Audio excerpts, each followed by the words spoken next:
Speaker, a gentleman and a top executive in the media and creative content industries over the last 40 years, Mr. Alain Levy. Alain, otherwise known as the guru in the music industry, has had a successful global career as worldwide chairman and CEO of Polygram Worldwide and EMI Music globally. Under his leadership, these companies were responsible for hits such as Four Weddings and a Funeral, Trainspotting, Fargo, Dead Man Walking, Big Lebowski, and for the breakout successes of international music artists like Elton John, U2, Bon Jovi, Rolling Stones, Coldplay, and Norah Jones, among others. Alain's career involved much travel, and he has lived and experienced place in very special ways, from the remotest to the most exclusive and at their top. An individual who craves experiencing new places, a citizen of the world. Today, Alain is chairman of LGN Group and one of the co-founders of Seez Travel. All of us here today would agree that we have been moved, have danced, lived and experienced watching or listening to hits, what were created under his leadership. His mission today is to have us experience travel through his eyes and to discuss the true essence of luxury. Alain Levy, welcome. Thank you.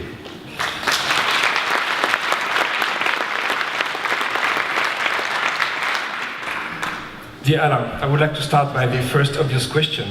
You've been traveling a lot. Tell us why and how. Well, first of all, whatever I'm going to say as an individual. Everybody is different as a traveler, and I have my own personality, and therefore what I'm saying is not at all general, just my opinion. During my working life, I traveled an awful lot because I think we had about 80 subsidiaries, and I tended to be a hand-on manager and go to the places and see what was going on. So I rarely stayed more than, let's say, a week in my office without going somewhere. And then after that, as now I'm doing more consulting and enjoying life, I've kept the habit of moving around, and I can't stay, really, I must say, I cannot stay more than 2 weeks in the same place without going crazy. Tell us, what are the hotels that you prefer? Well, the hotels I prefer hopefully change every year, or they should be changing, but I'm afraid to say a lot of them are core hotels where I've been used to going since I was a kid almost, and where I've lived with the hotel.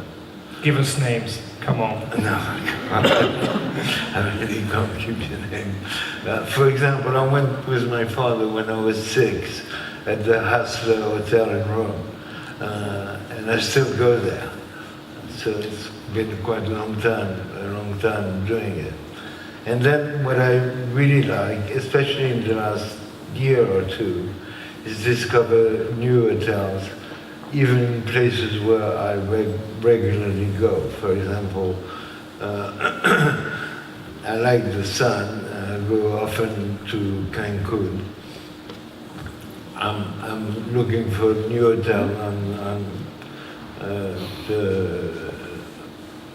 along the sea, and every 3 or 4 months I'm doing a new hotel. What is it that you need, what you like in a luxury, in a palace? Well, it's almost immediate. It's the minute you cross the door that you know that you are in a luxury hotel. That is really what I like.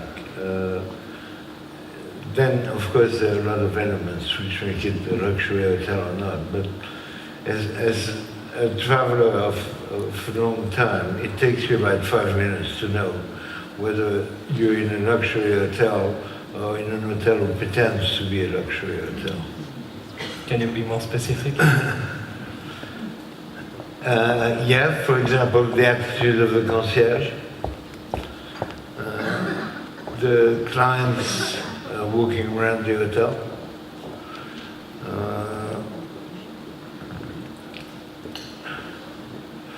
I don't know. I don't know what else to say, but you just feel it immediately. I was this morning. I'm going to give you a name. I was this morning at my home in Paris, which is Le Bristol, and you know. The minute you go in, you know you're in a luxury hotel. The other thing which I like also about luxury hotels is that very often, okay, it's fine that the manager knows you and welcomes you and all of that, but also what's really nice is you sometimes have waiters you've met 20 years ago who are still working there because they themselves like the hotel. Okay. What is luxury for you? Well, first of all, luxury is a number of convenience which seem obvious but are not really obvious, like the quality of the soap you have. If